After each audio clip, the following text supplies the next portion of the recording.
Vamos ler a palavra de Deus, Lucas capítulo 18. Eu também sou alvo das bênçãos de Deus que fluem através do círculo de oração. Tanto eu quanto minha casa, minha família, temos sido abençoados por este trabalho aqui nesta igreja.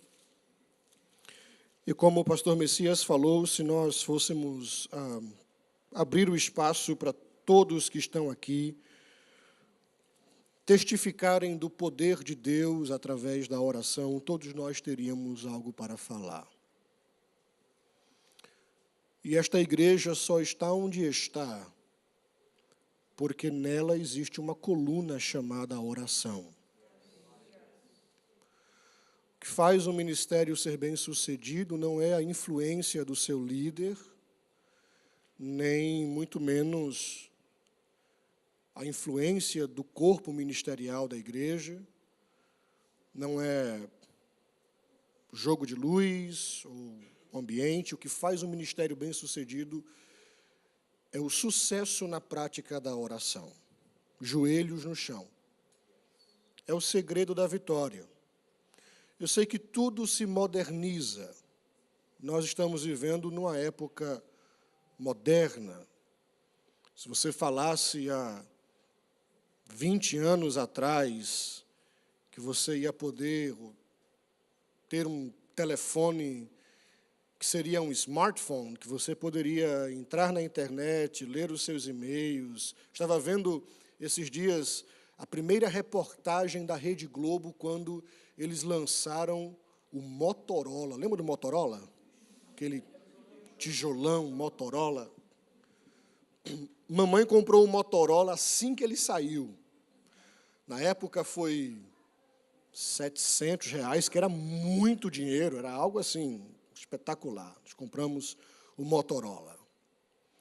E eu, solteiro, adolescentezinho, naquela fase de impressionar as adolescentes da igreja, botava o telefone aqui o bicho era tão pesado que a calça pendia assim. Aquele bichão cinza, que vinha com a bateria que parecia um transformer do lado assim. Você tinha que abrir, levantava a antena, segurava com as duas mãos de tão pesado que o negócio era. Então, nós estamos evoluindo. Hoje, quando nós falamos, Larissa não sabe o que é isso. Meus filhos não vão saber o que é isso. Tudo evolui, tudo se modifica, mas o segredo da vitória, por mais de 2000 anos, continua sendo o mesmo. É a oração. Isto não muda. Estamos vivendo uma época onde igrejas têm inovado. Na minha época não haviam igrejas com jogos de luz, nem com fumaça, nada contra, acho legal. Mas é uma inovação, mas o segredo da vitória continua sendo o mesmo, a prática da oração. Não existe outro. Então nós vamos ler nesta manhã Lucas capítulo 18, e nós vamos falar sobre o dever de orar sempre e nunca desfalecer. O dever de orar sempre e nunca desfalecer. Lucas 18, versículos de 1 a 8. Diz o seguinte: E contou-lhes também uma parábola sobre o dever de orar sempre e nunca desfalecer, dizendo: Havia numa cidade um certo juiz que nem a Deus temia, nem respeitava homem algum. Havia também naquela mesma cidade uma certa viúva, e ia ter com ele, dizendo: Faze-me justiça contra o meu adversário. E por algum tempo não quis, mas depois disse consigo: Ainda que não temo a Deus, nem respeito os homens, todavia, como esta viúva me molesta, hei de fazer-lhe justiça, para que, enfim, não volte e me importune muito. E disse o Senhor: ouvi o que diz o injusto juiz. E Deus não fará justiça aos seus escolhidos, que clamam a Ele de dia e de noite, ainda que tardio para com eles? Digo-vos que depressa lhes fará justiça. Quando, porém, vier o Filho do Homem, porventura achará fé na terra? Vamos orar? Senhor, é a tua palavra, este é o teu povo, e nós queremos ouvir a tua voz nesta manhã. Pedimos que o Senhor fale conosco através do teu Espírito Santo e que o Senhor traga a iluminação da Sagrada Escritura aos nossos corações. Faz-nos entender, nos ensina, nos exorta, nos edifica. Esta é a nossa oração nesta manhã, no nome de Jesus, e todos dizem amém. Queridos, nós não duvidamos, não há dúvida, não há debate, de que a oração ela ocupa um lugar importantíssimo na vida cristã. O próprio Jesus, ele entendia o valor da oração e por isso ele a praticou com frequência e ensinou os seus discípulos como eles deveriam orar. Mateus capítulo 6, versículos de 5 a 15, quando Jesus está no Sermão da Montanha ensinando aos seus discípulos sobre vários assuntos, vários temas, ele dedica um tempo ensinando os seus discípulos em como eles deveriam orar.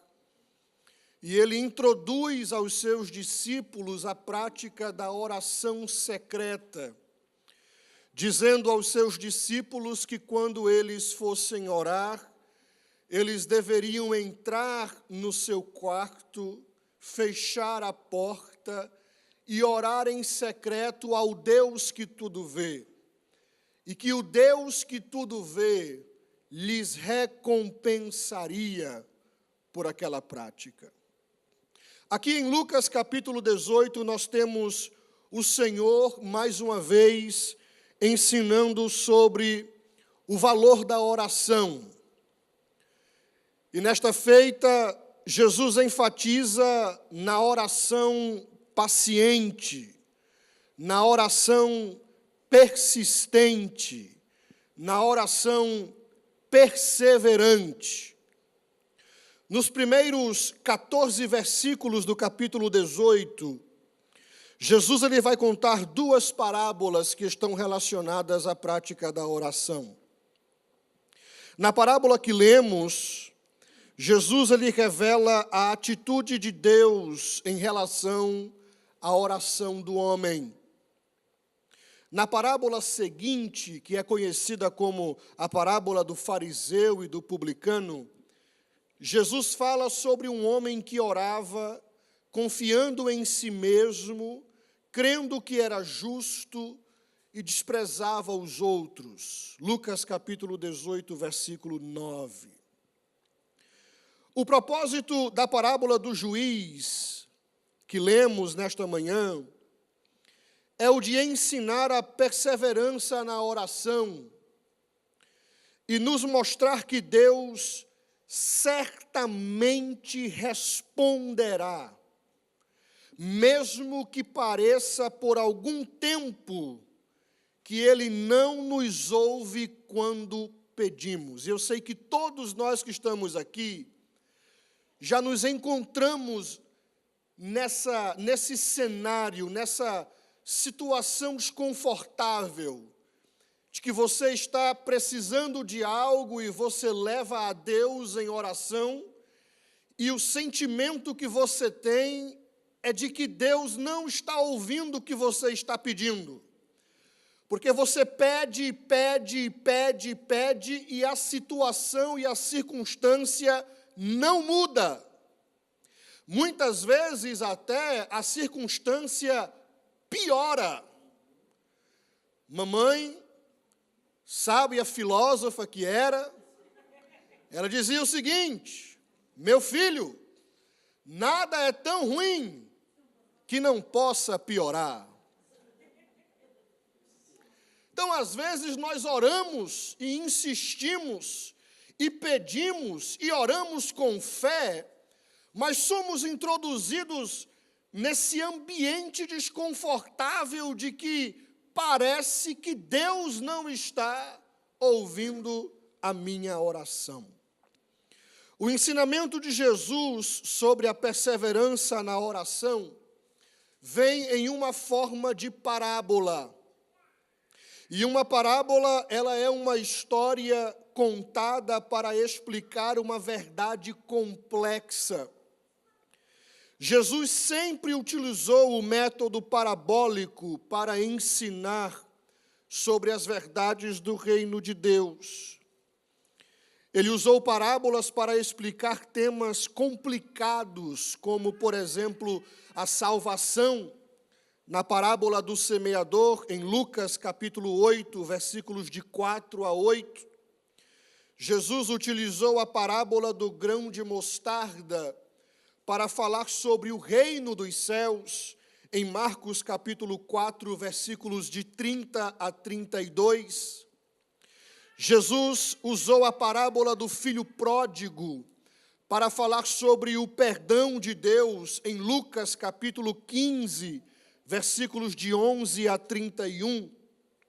Jesus usou a parábola do bom samaritano para falar sobre o amor ao próximo, em Lucas 10, versículos 30 a 37. Jesus, ele usou a parábola do trigo e do joio para ensinar sobre o juízo final, em Mateus capítulo 13, versículos de 24 a 30. A parábola que nós lemos nesta manhã, ela é composta de 3 personagens. Quantos personagens? 3 personagens. O primeiro personagem da parábola, ele é chamado de juiz injusto. Esse juiz, ele era alguém que ficou conhecido pela sua injustiça. O versículo 2 do capítulo 18 que lemos, traz com clareza as características deste homem. No versículo 2, Jesus vai dizer que este juiz, em primeiro lugar, ele não temia a Deus, e em segundo lugar, ele não respeitava homem algum. Ele não temia a Deus, e ele não respeitava homem algum. Um juiz ímpio, um homem iníquo, que provavelmente abusava do poder, que se vivesse nos dias de hoje, sairia o seu nome na lista da Lava Jato, da delação premiada. Um homem corrupto. William Barclay, no seu comentário, ele vai dizer que provavelmente este juiz não era um juiz judeu, mas Jesus estava se referindo aos juízes romanos, que eram conhecidos pela prática da iniquidade. William Barclay ele vai dizer que normalmente nos tribunais romanos era necessário que alguém pagasse ao juiz para que ele desse o veredito em seu favor. Então, este homem aqui, ele não era um juiz brasileiro, ele era um juiz romano, mas que ficou conhecido pela sua iniquidade, sua impiedade. O segundo personagem aqui é a viúva importuna. E quando nós lemos a Bíblia Sagrada, nós percebemos que as viúvas, elas têm um lugar importante na Bíblia. Na época de Jesus, elas eram desprezadas e constituíam uma presa fácil para qualquer homem que não tivesse princípio. As viúvas, elas eram pobres e não tinham ninguém para protegê-las. E diante desse juiz iníquo, a causa desta viúva jamais seria julgada, porque ela não tinha dinheiro para pagar. Vocês lembram do caso quando Deus levanta uma viúva para sustentar o profeta Elias? E a Bíblia diz que a viúva que Deus levantou para sustentá-lo era uma viúva pobre, que quando ele chegou na casa da mulher, a mulher estava fazendo o último bolo de farinha para dar ao seu filho, para que ele comesse, para que ela comesse e para que ambos morressem. Então, normalmente, as viúvas do Antigo Testamento e na época de Jesus eram pessoas de poder aquisitivo muito baixo. E ela jamais teria possibilidade alguma de tirar do seu bolso algum valor para pagar aquele juiz, para que ele julgasse a sua causa. É interessante nós observarmos que Jesus diz que esta viúva, ela apresentava-se diariamente àquele juiz, e a oração daquela viúva não era uma oração longa. A petição daquela mulher não era uma petição complexa. Na realidade, era composta por 6 palavras. Ela dizia todos os dias: faz-me justiça contra o meu adversário. Todos os dias. Ela chegava diante do juiz e dizia: faz-me justiça contra os meus adversários. Todos os dias ela se apresentava com a mesma petição. E isso causou no coração daquele juiz um sentimento de importúnio, ao ponto dele dizer, e Jesus conta na parábola, que ele diz assim no versículo de número 4, e por algum tempo não quis, mas depois disse consigo, o juiz falando com ele mesmo, ele diz: ainda que não temo a Deus, nem respeito os homens, todavia, como esta viúva me molesta, hei de fazer-lhe justiça, para que, enfim, não volte e me importune muito. A palavra importunar, que nós temos aqui, no original grego, era uma palavra usada entre boxeadores para descrever os hematomas que um boxeador causava no corpo do outro. Literalmente, a palavra quer dizer deixar com o olho roxo. Era assim que este homem se sentia. É como aquela criança pequena que fica na barra da saia da mãe: mamãe, mamãe, mamãe, mamãe, mamãe, e vai subindo aquele calor assim nas pernas da gente, né? E a mãe conversando, querendo conversar, tratando de um assunto, e a criança fica: mamãe, mamãe, mamãe, mamãe, e a mãe fala: você não tem pai não, você só chama mamãe, chama para o papai, e a criança: mamãe, e vai subindo aquele calor. O juiz sentiu esse calor subindo nele, ele disse: eu não aguento mais. Não dá mais para ouvir essa mulher vindo aqui todos os dias com a mesma petição: faz-me justiça contra os meus adversários. Então eu vou atender ao pedido dela, porque se eu atender ao pedido dessa mulher que me importuna, ela vai embora e ela não vai me importunar, mas eu vou me livrar dessa viúva. E aí Jesus, Ele diz o seguinte no versículo 6: E disse o Senhor: ouvi o que diz o injusto juiz. E logo em seguida, Jesus introduz o terceiro personagem desta parábola, que é o juiz divino e justo. Assim como aquele homem que era um juiz ímpio, Deus também é apresentado na Bíblia como um juiz.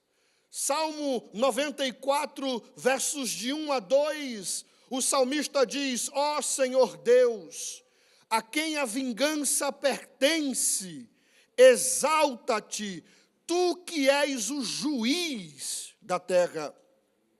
No Salmo 7, verso 11, o salmista disse: Deus é um juiz, que em contraste com o juiz injusto, o salmista diz, ele é um juiz justo, um Deus que se ira todos os dias. No Salmo 75, verso 7, o salmista diz: mas Deus é o juiz. Ele não diz que Deus é um juiz, mas diz que Deus é o juiz, como apresentando Deus como sendo o único e verdadeiro juiz, o único que é verdadeiramente capaz de trazer justiça, de trazer vingança, de trazer correção aos homens da terra. Então, o terceiro personagem na parábola, ele é um contraste do segundo personagem do primeiro personagem que é o juiz injusto e iníquo. E aí Jesus diz que nós devemos ouvir o que o juiz injusto, ele diz. E no versículo 7 Jesus diz: e Deus não fará justiça aos seus escolhidos, que clamam a Ele de dia e de noite, ainda que tardio para com eles. O propósito da parábola é ensinar sobre o valor da perseverança na oração.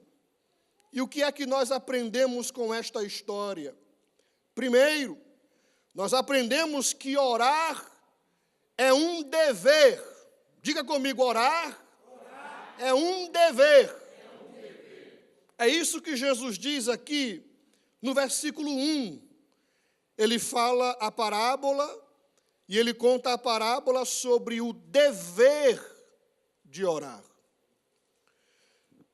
Na vida, nós somos introduzidos a algumas circunstâncias que são opcionais.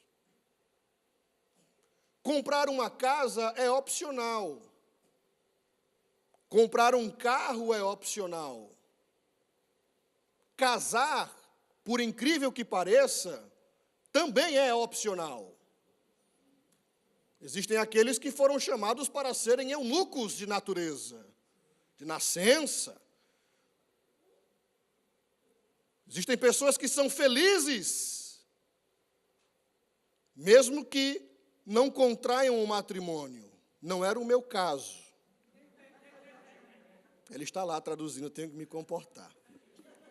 Mas casar é opcional. Porém, quando nós estamos no campo da oração, a Bíblia jamais apresenta a oração como uma prática opcional. A Bíblia apresenta a oração como um dever, como uma obrigação. Pastor Davi trouxe uma palavra no domingo passado aqui, e ele falou que a oração é uma questão de vida ou morte. Pastor Bruno mencionou aqui ontem que quando Nabucodonosor lançou aquele decreto que ninguém poderia mais orar a nenhum outro Deus a não ser ao rei, a intenção era de matar a vida espiritual de Daniel. Porque a oração, ela não é algo opcional, não é quando eu tenho tempo, ou quando eu estou disposto, eu tenho que orar. A oração, ela é a respiração da alma, De sorte que, da mesma forma como eu não posso ficar sem respirar por muito tempo, eu também não posso, como crente, viver uma vida distante da prática da oração. Jesus diz que a oração, ela é um dever. E Jesus entendia essa verdade, porque Jesus levou uma vida de profunda oração. Em Lucas capítulo 3, versículo 21, Lucas registra que Jesus, durante o seu momento do batismo, ele orou a Deus, e o texto diz: e quando Jesus também tinha sido batizado e estava orando, os céus se abriram. Olha o segredo. Nós precisamos dos céus abertos em nossa casa, precisamos dos céus abertos em nossa família, precisamos dos céus abertos em nosso casamento, dos céus abertos em nossa sociedade, dos céus abertos em nossa igreja. E Jesus deixa o exemplo que os céus se abrem quando eu oro. Os céus não se abrem quando eu prego, os céus não se abrem quando eu canto, mas os céus se abrem quando eu me coloco na presença de Deus em oração. Nós temos um outro exemplo em Lucas capítulo 6, versículos 12 em diante, quando Jesus, ele passa a noite inteira em oração, para poder escolher os 12. Eu estou falando de Jesus, Deus encarnado, todo-poderoso, que assumiu a forma de homem, mas que é Deus, sentindo a necessidade de passar a noite inteira em oração, para escolher os 12. E a gente quer levar a nossa vida fazendo escolhas, sem orar nem 30 minutos por elas. Quando a gente toma decisões aqui embaixo, sem antes gastarmos horas em oração diante de Deus, nós estamos dizendo que somos melhores do que Jesus.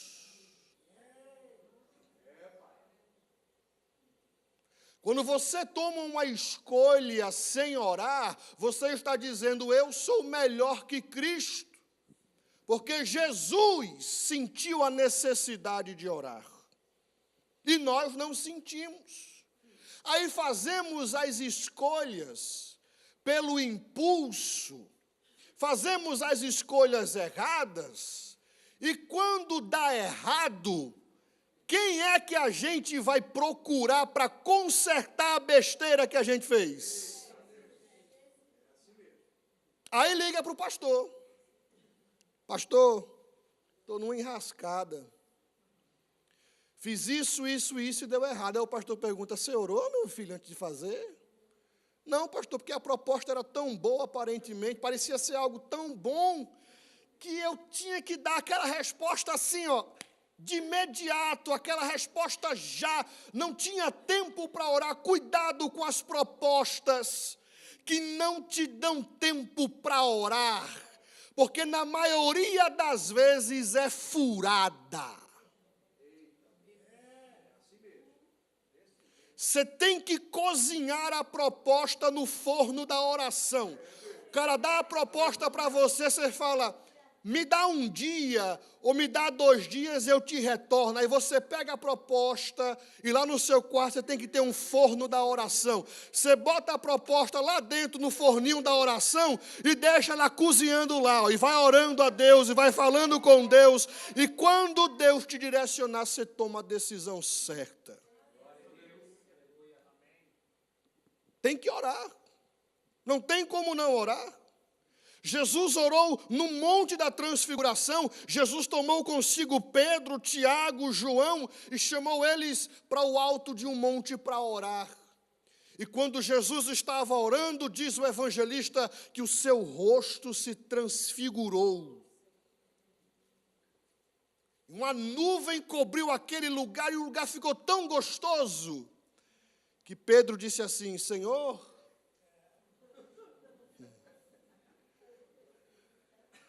porque quando a gente ora, o ambiente fica gostoso, fica ou não fica? Lembra daquele quartinho de oração que você tem na sua casa? Que você entra ali angustiado, quebrado, despedaçado, sem esperança, sem força, você começa a orar e de repente o ambiente muda. Pedro olhou assim, viu Jesus, viu Elias, viu Moisés, aí disse assim: Senhor, façamos 3 cabanas no cume desse monte, uma para o Senhor, uma para Moisés e uma para Elias. E eles não pediram cabana para eles, porque eles sabiam que aonde Jesus entrasse, com certeza eles entrariam também. Eles não queriam ficar na cabana de Moisés ou na cabana de Elias. Eles falaram: faz 3 cabanas, com a intenção de dizer assim, ó, Moisés fica com uma, Elias com outra, e a gente fica na cabana que o Senhor tiver. Mas isto aconteceu em um ambiente de oração. Jesus orando. Jesus orou em momentos de profunda dor. Quando seu amigo Lázaro morreu, Jesus chorou, é o que diz João capítulo 11, e ele orou a Deus. Jesus orou no Getsêmani. Antes de ir à cruz, ele faz aquela famosa oração dizendo: Pai, se possível for, passa de mim este cálice, contudo não seja feita a minha vontade, mas a tua vontade. E Jesus sabia tanto o valor da oração, que Jesus orou na cruz. Então você tem um Jesus que ora no monte, para escolher os 12, você tem um Jesus que ora quando é batizado, você tem um Jesus que ora no Monte da Transfiguração, você tem um Jesus que ora quando passa por um momento de dor, quando perde Lázaro, você tem um Jesus que ora no Getsêmani, você tem um Jesus que ora na cruz. E nós queremos viver uma vida sem oração. Nós queremos que os outros orem por nós. 6 ora por mim? Mas nós não queremos orar. E quando eu falo de orar, eu não estou falando daquela oração de caçador, aquela oração drive-thru, que você passa com o carro rapidinho. Não, eu estou falando de você orar. Orar como a viúva orou.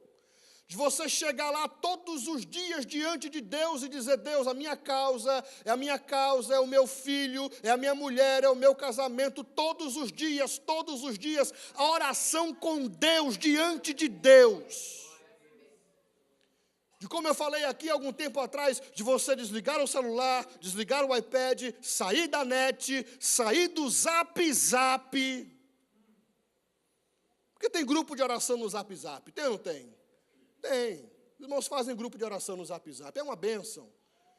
Mas às vezes você tem que deixar o Zap de lado e você entrar no seu quarto de oração e você orar. Você se desconectar da terra e da net. E você conectar o cabo com Deus no seu quarto. E gastar tempo. Não é orar e ficar olhando para o relógio. Já passou 10 minutos? Já passou 15 minutos? Já passou 20 minutos? É você fazer como diz em Eclesiastes: não te apresses a sair da presença do rei. É você entrar na oração e dizer assim: Senhor, eu entrei agora, mas eu não tenho hora para sair daqui. Eu não estou com pressa de me ausentar daqui. Eu sei que amanhã eu tenho que trabalhar, mas eu sei que eu preciso estar aqui em oração. Segunda lição que eu aprendo com esta parábola é que nós temos que orar sempre, sem desfalecer. É o que diz o versículo 2.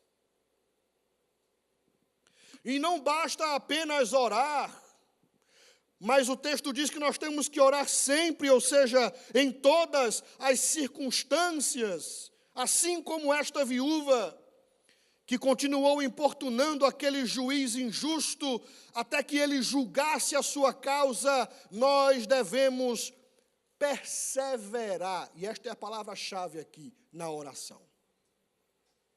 Lembra quando você era criança? Que você morava no Brasil? Isso não acontece aqui nos Estados Unidos, porque dá cadeia. Tudo aqui é cadeia. No Brasil a gente fazia assim. Eu morava numa rua Doutor Luiz Correia de Oliveira. Era uma rua longa. E tinha umas casas que tinha interfone. Oh, como eu gostava das casas que tinha interfone. A gente juntava um grupinho de 4 ou 5 pirraia. E a gente tinha um desafio. A meta do dia era apertar o máximo número de interfone possível e correr. E a gente apertava. E carreira. E de vez em quando a gente só escutava alguém falando no interfone, mas estava longe já. O problema é que na oração a gente não pode ser como essas crianças, que aperta a campainha e corre. A gente tem que apertar a campainha até alguém abrir a porta e a gente está lá presente quando alguém abre a porta. A gente tem que perseverar naquilo que a gente leva diante de Deus. O problema é que a gente começa a orar por um problema hoje, apresenta a Deus uma causa hoje, e fica orando por 2, 3 dias, mas depois a gente já esquece aquilo que a gente havia iniciado e já apresenta uma outra coisa diante de Deus. A viúva, ela orou sempre a mesma coisa, até que o juiz lhe atendesse. George Miller, um dos pais da fé, ele orou durante 50 anos pela conversão de um amigo. Estou falando de 50 anos orando, dizendo: Deus, salva o meu amigo. E depois de 50 anos de oração, seu amigo foi salvo. Isto é perseverar na oração. É você todos os dias mostrar a Deus: Senhor, o meu marido, Senhor, o meu marido, Senhor, os meus filhos, Senhor, a minha casa. E no outro dia a mesma coisa: Senhor, está aqui, a minha casa, meu marido, tá? Vocês não perdem uma. Se o pregador não se corrige, isso vai para a internet, dá problema. Mas é você orar todos os dias a Deus pelo mesmo propósito.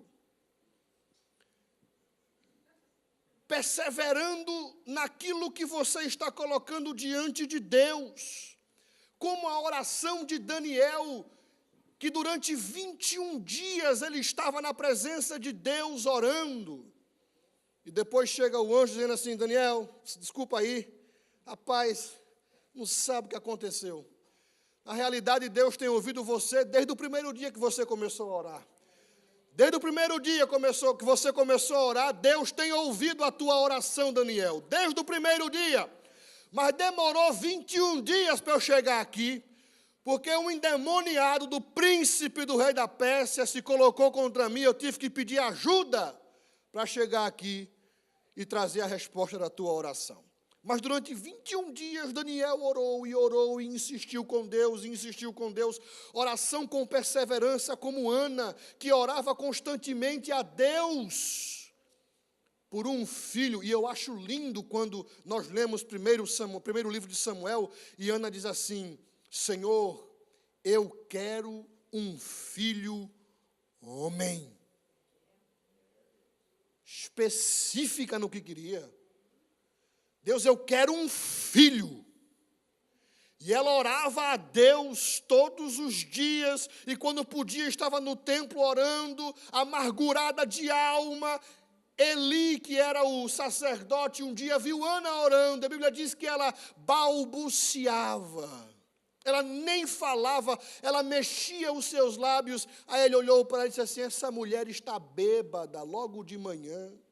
E ela diz: ah, meu Senhor, Não tenha a tua serva por filha de Belial, eu não estou bêbada, mas eu estou derramando a minha alma diante de Deus. E um tempo depois, Ana foi ao mesmo templo e disse: Eli, por este menino aqui, orava eu. Gerou ele nas suas orações, gerou ele biologicamente, sim, mas no mundo espiritual Samuel foi gerado no ventre da oração. E eu quero nesta manhã convidar você a colocar os teus planos no ventre da oração, a tua casa, a tua família, o teu trabalho, a tua cidade, o teu marido, coloca no ventre da oração, que o ventre da oração não é estéril. O ventre da oração ele gera, ele produz. Pode levar um tempinho, mas o fruto do ventre da oração sai.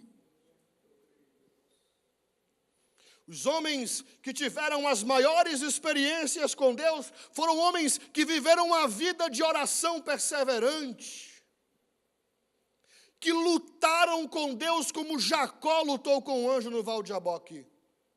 Determinação no que quer. Às vezes Deus, ele demora a nos responder. Sabe por quê? É para a gente ver que realmente a gente não precisa daquilo que a gente pede. Porque a gente começa a pedir. Aí Deus diz: não vou dar não. Aí depois de um mês a gente já nem pede mais. Aí Deus diz: está vendo? Você não precisava. Se você precisasse, você estava me pedindo até o dia de hoje. Mas como você não precisava, já foi. Você já se virou, já resolveu, já viu que era fútil. Porque Deus só atende orações necessárias. Deus não vai atender qualquer tipo de oração. Deus atende orações urgentes, necessárias, que tragam glória para o seu nome. Aí às vezes Deus diz: não vou responder agora não, vou demorar um pouquinho. Para ver se é realmente isso que você quer. E como você desiste, Deus diz: viu? Não precisava. Jacó lutou com o anjo e ele foi determinado. Ele disse: eu só saio daqui quando tu me abençoares. E o cara era macho. Acho que ele era nordestino. Porque ele lutou com o anjo. E o anjo sabia que podia vencer ele no estalar de dedo, sim ou não? Claro. Sabia que podia vencer ele. E o anjo faz corpo mole, porque luta com ele a noite toda. Se eu fosse o anjo, eu não deixava a luta durar nem 5 minutos. Mas o anjo faz corpo mole, deixa ele pegar, deixa ele dar uns socos, uns golpes. Passa a noite inteira lutando com o anjo, até que o anjo diz: rapaz, eu tenho que ir embora. Eu tenho hora lá, eu tenho um schedule a cumprir, eu tenho que ir embora. Deixa eu ir embora. E ele diz: não, você só sai daqui quando você me abençoar. Você só sai daqui quando mudar a minha história. Você só sai daqui quando mudar o meu nome. Você só sai daqui quando eu disser que você sai.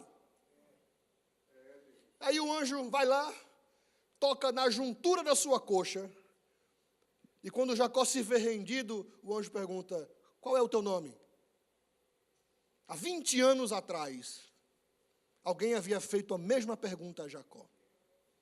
Seu pai Isaque, que estava velho, sem enxergar direito, a ponto de morrer, e ele pergunta a mesma pergunta a Jacó: qual é o teu nome? E Jacó responde e diz: eu sou Esaú.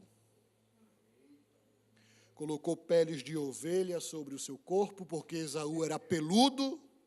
O velho Isaque, que não conseguia ver, colocou as mãos, viu que tinha pelo e disse assim: a voz é de Jacó, mas a pele é de Esaú.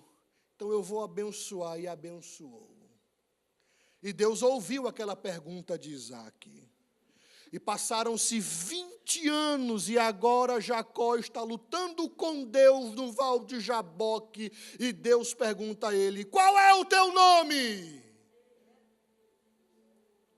E ele se lança diante de Deus em sinceridade e diz: meu nome é trapaceiro, é mentiroso, é enganador, é aquele que tira vantagem dos outros, meu nome é Jacó. Porque diante de Deus, quando nós estamos em oração diante de Deus, como disse o pastor Bruno, as máscaras elas caem. A gente fica sincero, tem que ser sincero diante de Deus. E aí Deus disse para ele: não te chamarás mais Jacó, mas te chamarás Israel, porque como príncipe lutaste com Deus e prevaleceste. A perseverança tem uma recompensa. A última lição que eu aprendo com esta parábola é que nós temos que orar com confiança de que Deus nos ouvirá e nos responderá.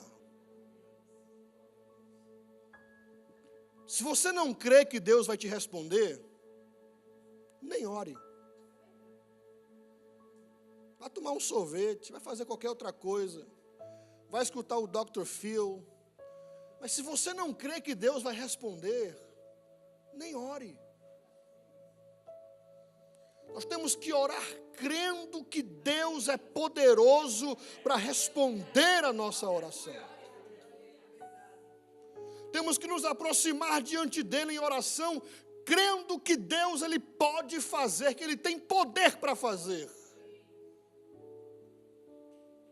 Se a gente se aproximar diante de Deus, já descrendo, sem crer que Deus vai fazer, faz sentido. Como aquela garotinha que orou para que Deus mandasse chuva, e quando ela saiu de casa, já saiu com um guarda-chuva. E perguntaram para ela: por que esse guarda-chuva aí? Ela falou: vocês não estavam orando para Deus mandar chuva? Eu já estou crendo que a chuva ela vai chegar. Como disse o profeta, eu vejo uma pequena nuvem do tamanho da mão de um homem. É do tamanho da mão de um homem. Lembram? Elias disse: não vai chover. Por 3 anos e 6 meses não choveu. Aí um dia Elias disse: sobe lá e diga para mim o que você vê. O moço disse: eu vejo uma nuvem do tamanho da mão de um homem. Elias disse: ok, esse é o sinal. É o sinal de que vem chuva de Deus por aí. Orar crendo que Deus vai fazer, crendo que Deus é poderoso para fazer, orar crendo que as suas orações não estão batendo em ouvidos tapados, mas que existe um Deus que se assenta acima das estrelas e que governa o universo, e Ele inclina-se para ouvir o seu clamor. Você sabe o que é isso? Eu estou falando de um Deus que escuta todos os dias as vozes dos anjos, dos arcanjos, dos querubins, dos serafins, dos anciãos, dos seres angelicais, dos animais viventes, mas em nenhum trecho da Bíblia está escrito que Deus, Ele para ouvir, para dar atenção, mas para nós a Bíblia diz que Ele inclina-se para ouvir-nos.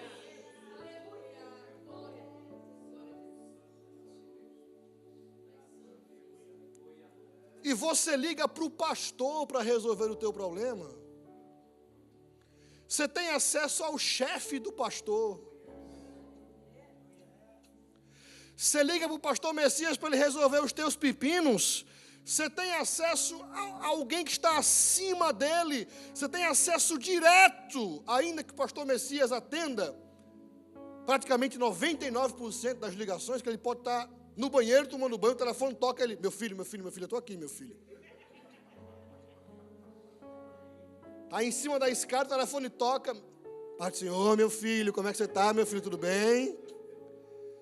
Mas às vezes ele pode estar num lugar onde ele não tenha sinal, em Gainesville, por exemplo, que é longe. Você liga, o telefone toca, dá na mensagem. Às vezes ele pode estar fora de área, mas existe um Deus. Existe um Deus que é tão poderoso que Ele consegue escutar o clamor de cada um dos habitantes da terra e ele não se confunde.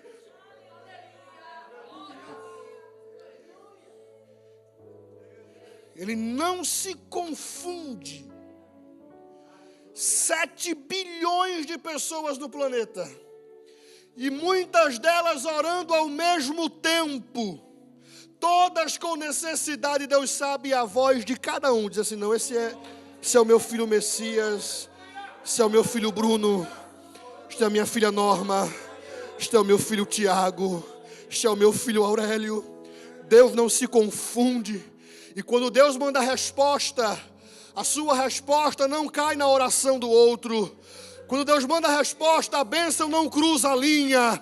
Quando Deus manda a resposta, Ele manda a resposta à voz que orou. Ele conhece a sua voz. Ore com confiança. É a oração crendo que Deus é poderoso para fazer. É Jeremias 33:3, é a linha de Deus, é o celular do céu, é um número que nunca dá ocupado, é o 911 do mundo espiritual. Ele disse a Jeremias, clama a mim.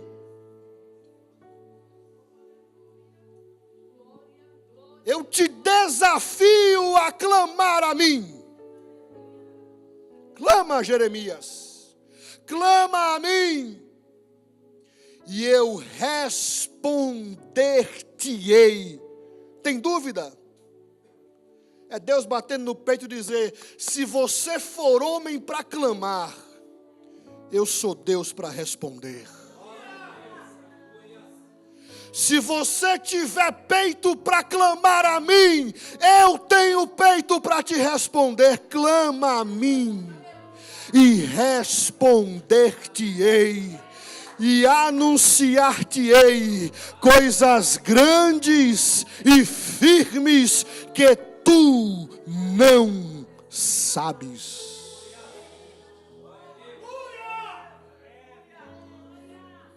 Se você tiver peito para clamar, Deus tem peito para responder. Não é o que ele disse no Salmo 91, versos 15 e 16? Ele disse, ele me invocará. Toda ação gera uma reação, não é assim que diz a física? Não há ação sem reação. Salmos 91, versos 15 e 16, ele diz, ele me invocará, é a ação. Qual é a reação de Deus? E eu lhe responderei.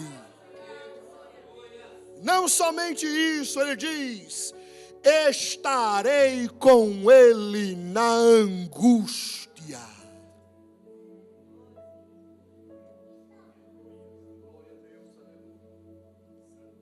Seus amigos estão com você no churrasco de picanha. É uma bênção. A gente come, se diverte, come mais um pouco, come mais um pouquinho. Seus amigos estão com você no sucesso. Seus amigos estão com você em todos os momentos bons da sua vida, mas quando nós somos introduzidos no dia da angústia, há uma tendência dos amigos eles se esvaírem um pouco. Mas existe um. Só Ele é aquele que está presente todos os dias, em todos os momentos, inclusive no dia da angústia, quando ninguém nos compreende, quando ninguém nos entende, quando ninguém consegue decifrar a dor do nosso coração, quando a gente está naquele turbilhão de emoções, de sentimentos, de desespero, existe um que está conosco. Então ore a Ele. Não desista do seu marido. Não desista dos seus filhos. Não desista da sua casa. Não desista do seu ministério. Não desista da sua família. Ore a Deus. Clame a Deus. Apresente a Deus. E tenha certeza que resposta de Deus virá sobre a sua vida. Não sou eu que estou falando, não é ideia minha, não é ideia minha, é a Bíblia que diz: se você tiver peito para clamar, Deus tem peito para responder. Fica de pé comigo nesta manhã.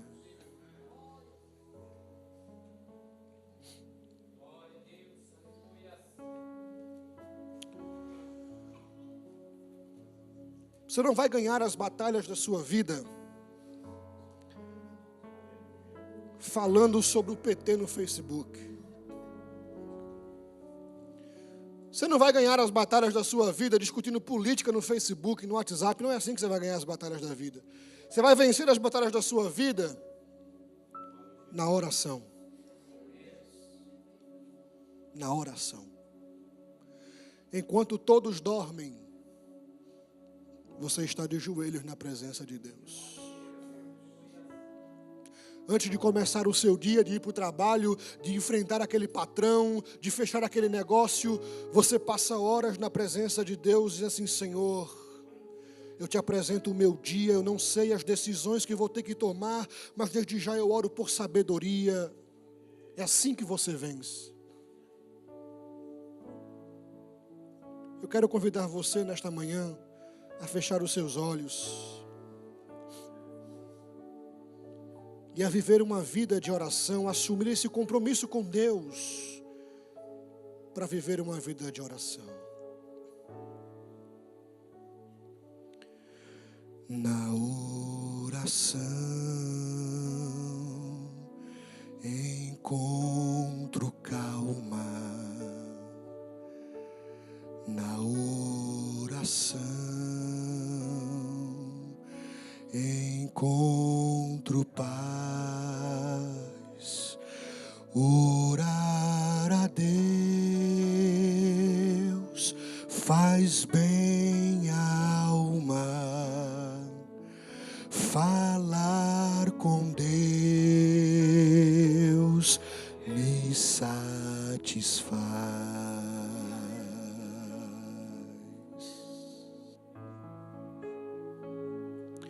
Falar com Deus,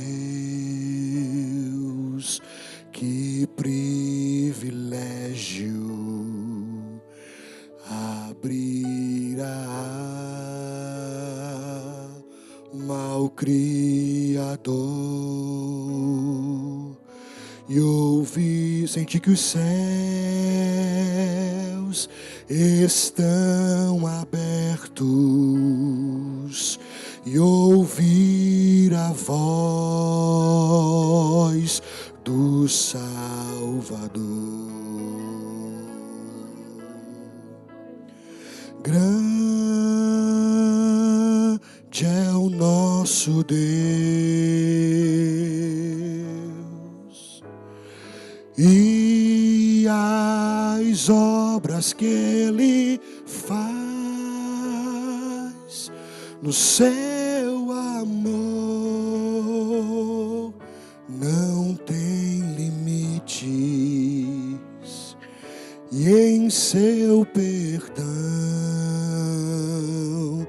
encontro paz. Existe paz de Deus para você aqui nesta manhã. Alma inquieta, coração inquieto, alma angustiada, ouça nesta manhã a voz de Deus trazendo paz ao teu interior. Ele é o único que pode dizer: aquietai-vos, aquietai-vos e sabei que eu sou Deus. Senhor, eu oro pela tua igreja, eu oro pela vida de oração desta igreja. Nos ensina a vivermos uma vida de oração, a estarmos sempre diante de Ti, Senhor, em oração perseverante, a termos descobertas do Teu caráter, de quem Tu és, através da oração. Senhor, nos ensina a orar, Nós oramos como os discípulos oraram e pedimos, nos ensina a orar, Senhor. Nos ensina a entrarmos na Tua presença, sem ter tempo para sair, e a colocarmos diante de Ti, Senhor, os nossos corações, e sermos pacientes para ouvir a Tua voz. Restaura as nossas forças. Restaura, Senhor, as nossas forças. Restaura a nossa vida de oração. Senhor, eu oro pelo círculo de oração desta igreja. Eu oro para que este trabalho de oração seja o trabalho mais cheio desta igreja, Senhor. Que esses bancos fiquem lotados de crentes orando na Tua presença, Senhor, de joelhos na Tua presença. Nos inquieta, nos desperta. É a nossa oração, em nome de Jesus.